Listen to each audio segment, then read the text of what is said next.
ياسين والقرآن الحكيم إنك لمن المرسلين على صراط مستقيم. یاسین، قسم به قرآن صاحب حکمت، تو واقعا از پیامبرانی براه راست. تنزيل العزيز الرحيم لتنذر قوما ما أنذر آباؤهم فهم غافلون.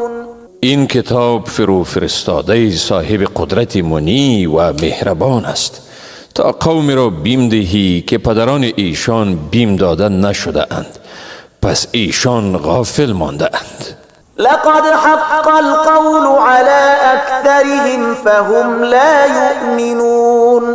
بیگمان حکم عذاب بر بیشتر ایشان ثابت شده است که ایشان ایمان نمی آرند.